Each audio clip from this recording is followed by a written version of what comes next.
Good morning, everyone. It is the last day of March, and I thought this morning I would show you guys how easy it is to take some of your dried beans and to can them yourself for any time you need to pull out a jar for some chili or some soup or a side dish or casserole, just whatever you like. It's very simple. What we're going to start with is our beans, and I have just some basic pinto beans. I have some salt. I have our jars, and I have this little magnetic thing that picks up our flats out of the hot water. I also have this that's going to remove our jars from the canner to the table. And then I wanted to show you this, if I can get a good shot of it. You see that right there on the jar? That's a nick in the top of it, in the neck. This would not be a good jar for me to use. You want to check your jars prior to using them, because you could lose a whole jar of beans. You could lose your jar. It could shatter and possibly bust another jar. It's just not worth it. So check your jars before you get started, because you don't want to lose any of this that you've spent time and money and effort on. Back here on the stove, I have my pressure canner. Now this has 3 quarts of water in it, and I already have it turned on just so the water's getting warm, but we won't put the lid on it until it's time to can. I also have some boiling water. That's going to go on top of our dried beans in our jars. I have my canning flats in simmering water, and we're about to get started.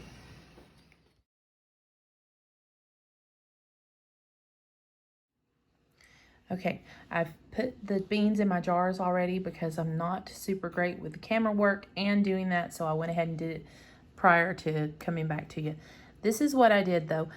This is a cup, all right? See how it's not overfilled and it's slightly, just a little under. That's where you want it for a quart jar. And that's what we're doing today. We're doing quarts of beans.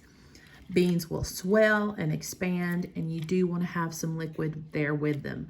You don't want to put too much bean for the jar itself. So a good rule of thumb is to use almost a full cup for a quart and almost a full half cup for a pint. Next, we're going to go ahead and add some salt. And I add about a teaspoon of salt per quart, half a teaspoon per pint. So we'll go ahead and fill those up. And then I'm going to move us over to the stove, and we will add the boiling water. And then we'll add our flats, our rings, and we'll be ready to can. Okay, let me give a little backstory too. Now, my jars were warm. I just washed them, made sure they were clean, made sure they were ready for this. No nicks or cracks in the jars. Hopefully I didn't miss any. What I'm gonna do now is, we're up to this step. We've got our slightly less than a cup of beans, our teaspoon of salt, and now I'm going to add the boiling water and fill just to the neck of the jar.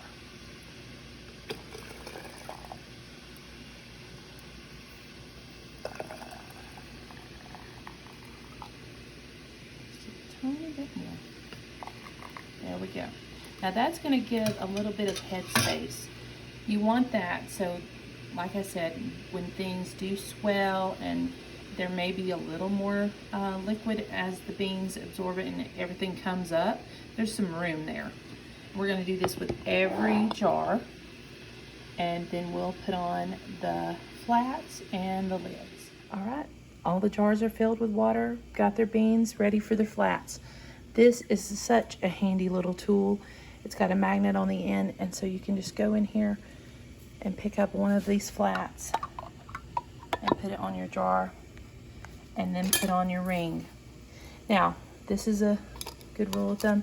The rings are reusable, and you only want to get them about finger tight, like just tight enough. Don't screw it on there, so it's going to need Hercules to get it off, because the pressure canner is going to do the job for you. It's going to pull that suction out. It's going to pull the air out, and it's going to suction down, and you're going to be able to preserve those beans. So just put the lids or flats on each of these, add your rings, and then we're going to add them to the canner. All right, now we're going to use our handy dandy lifter. We're going to lift up and gently set this down into the warm water of the canner. And the reason I did 7 jars is because that's what my canner will hold, is 7 jars. Some people have some that like are double stacks. I cannot imagine. But I'm thankful for this. All right, so we'll get these all in, and then I'll show you the next step. Now, with my canner, I have a little V right there that's going to line up with this little V on my canner lid. All right, we're going to match those up. Do this one-handed, sorry guys, and we're going to close it, okay?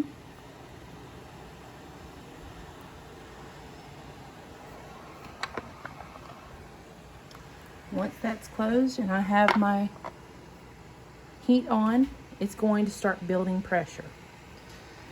As it does, this little thing right here will eventually pop up. All right? And when it does, I'll put this on. This is my weight. Everyone's will be different compared, like to where you live. I'm going to use a 20-pound weight. These are each 10, I believe. And I'm going to pressure can this for 90 minutes. There is no easy, quick method here. I've shown you the easy and the quick part. This is the be patient and wait part. And that's all there is to it. You have to be patient, you have to wait. You're going to allow this to come up to pressure. Then you're not going to start your timer until this starts going like this. This will be popped up. This will start jiggling. That's when your 90 minutes starts. Now, when your 90 minutes is over, you don't come and jerk this off. No, leave it. Turn it off. Leave your canner alone and let everything fall. Let the pressure fall. Let it just chill out, okay? So do this when you have time, because like if I knew that I was going to need 2 or 3 eyes on my stove right now for other, cooking or whatever, this would not be a good time for me to be canning. But because I know that I have one main eye open right here and then one small in the back, I can go ahead and I can cook my lunch here in just a little while. And this will not be in my way. But if I build up every day and I do a little more every day, I could have, 10 or 20 jars on my canning pantry for quick grab and make meals with healthy, nutritious beans. This method will work for many different types of beans. Black bean, pinto bean, kidney bean, white bean. That's at least 4. It's possible that there's others too that it'll work for. I may just be forgetting them right now. But it's there's not a lot to what I just showed you. In this, I'm not going to sit here and wait while it happens. I'm going to bring you back when it does and show you from there. And then I'll show you the final product when we do pull it out and everything is cool. So when you get started, expect this to be taken up for at least 2 or 3 hours, at least. Because, again, you have to give yourself time to get this to bring up to pressure. You have to give it time to come down, to actually, let me start again. You have to give this time to come up to pressure. You have to give it time to pressure, which is your 90 minutes. And then you have to give it time to come down. So, like I said, it's not hard. It's just a little time consuming, but you can do it. Here, this is up, so I've added my weights. Once this starts jiggling, then I will work on my timer, okay? I'll start my timer for 90 minutes, and then when that's up, I'll turn the heat off. All right, here we go. That's what I meant by the jiggle. So we've got a timer set for 90 minutes. And when that's over with, we'll turn the heat off, and we will go from there. All right, you guys, our 90 minutes is up. I've turned the heat off. I've let the pressure come down, and then I'm going to move it over to the table, and I'm going to open it up. But I can't do that with one hand, so I'll bring you back as soon as it's open. Okay, the lid's off, and as you can tell, they are very, very hot. The beans are still boiling right there in their jars because of the high heat and pressure. I'm going to let them sit there for just a little longer because I don't plan on doing another batch today. I'm going to be moving them over onto these towels, and I may do a little rearranging over there on the buffet and put them there. That way we can sit down and eat supper later on this evening. But these will need to set out once you take them out and you set them on your towel somewhere. You want to leave them for a good 24 hours. That way that they have plenty of time to seal and are ready to go onto your canning shelf. So I will show you how they look once we pull them out of the canner. Okay, here is one of the jars. Like I said, you can see that it's still boiling. You can see how the beans have swollen and taken up some of the room in the jar. I was hoping I would be able to catch one of the pops or the pings on this last video, but I think they may have all popped already. What I mean by that is when the suction pulls down and the jar seals, it'll go pop. So that's what I mean. And that's a good sign. You want that when you're canning. You want all the seals to take and it to be not to have a bubble on the top. You want it to see how it's pulled down, and in the middle, those dots are just the water bubbles kind of dried on there.